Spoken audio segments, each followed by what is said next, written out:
We made 911 calls from the club during the attack at about 2:30 in the morning, Sunday morning. And there were 3 different calls. During the calls, he said he was doing this for the leader of ISIL, who he named and pledged loyalty to.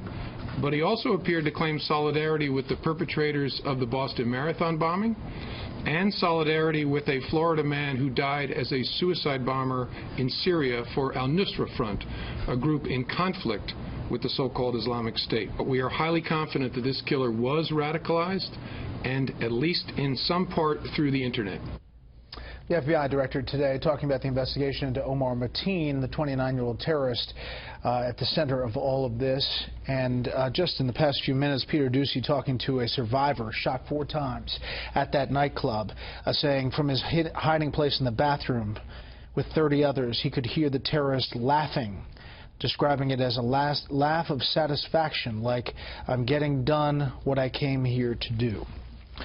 With that, let's bring in our panel. Steve Hayes, senior writer for the Weekly Standard. Charles Hurt, political columnist for the Washington Times. Ron Fournier, senior political columnist in the National Journal, and syndicated columnist Charles Krauthammer. Steve, your thoughts on the whole thing, and then specifically on the investigation that the FBI director talked about. Well, the thing that struck me most today was listening to the 14-minute statement that the president delivered after his briefing. You know, what he said today I thought was better than what he had said in the past, if only because he acknowledged that this obvious terrorist attack was a terrorist attack. But that's really damning with faint praise. I think if you think about some of the other things that the president said, they were at least in tension with one another, if not outright contradictory. He said, for instance, that we didn't know the motivation of the attacker. He said, I think we don't yet know the motivation. He said this today, 36 hours after we learned that at least eyewitnesses said he shouted Allahu Akbar as he carried out the attack. As you heard Director Comey say, he pledged loyalty to Abu Bakr al-Baghdadi. We know that he had long contact with jihadists in the past. We know he mentioned the Tsarnaev brothers and the 9/11. Tsarnaev brothers. We know that he had told people that he wanted to emulate al-Qaeda. We know that he claimed in 2014 in interviews with the FBI that he wanted to be martyred. How in the world is there any question about what his motivations are? It beggars the imagination that the President of the United States could say on national television, even as he allowed that this person did pledge loyalty to ISIS, beggars the imagination that he could say we don't know the motivations. But the second point, real quickly, is that he also said in this same 14-minute statement that we think it was a homegrown attack, that he doesn't have any associations with outside terrorists. Again, how in the world would you know that after 36 hours? I certainly wouldn't point to the FBI investigation as thorough. Charlie? Yeah, you know, and the point where he said that there's no clear evidence that this is part of a larger plot. Hello, I mean, all of these things are part of a larger plot. And then for him to actually pivot and within such a short period of time turn it into you know, some way to advance this the partisan political agenda about gun control, where this, I mean, this doesn't have anything to do with that. This is a national security thing. But it is powerful when they make the point that this guy had been investigated twice by the FBI and yet still didn't send any red flags up. Is it not? He still got a gun. Yeah, but he got the guns, and but he wouldn't have gotten the guns if they had perhaps investigated further, done whatever it took. You know, and it's like this whole argument about the people on the no-fly list.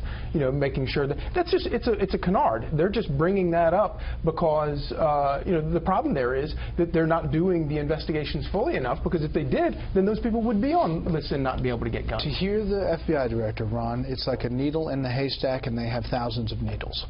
Yeah, and we're having a hard time figuring out when the straws turn into a needle. I mean, it is an awfully imprecise, imperfect thing the FBI has to do. They're not going to be able to get all of the bad guys.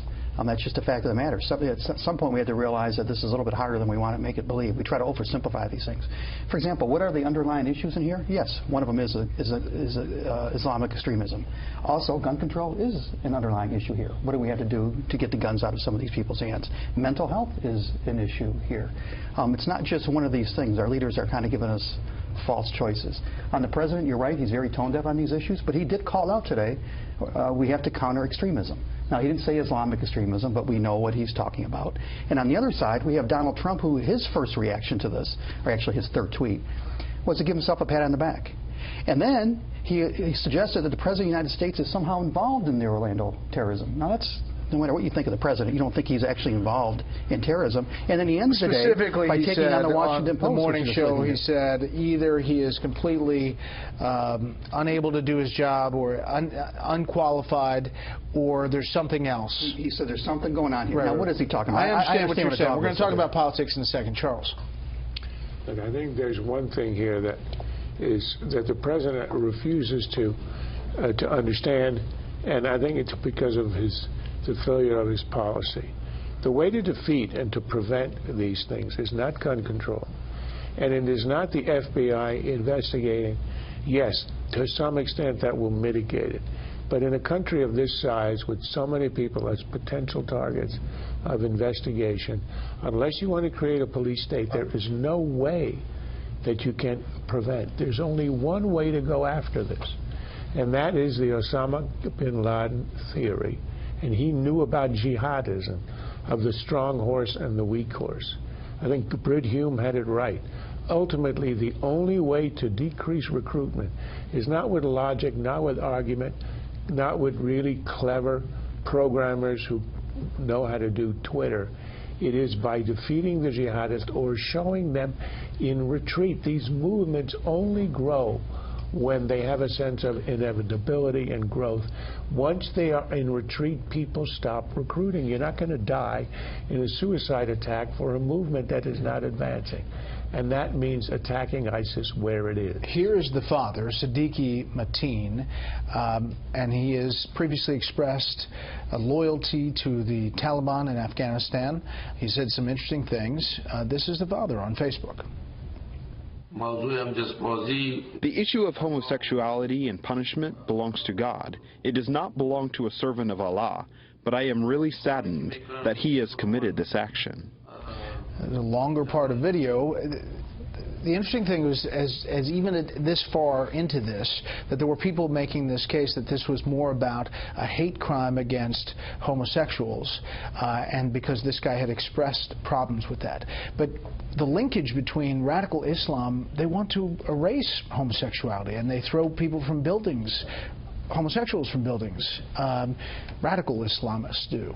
Sure. So not only radical Islamists, I mean, you look at certain states in the region, homosexual acts are punished by death, literally punished by death.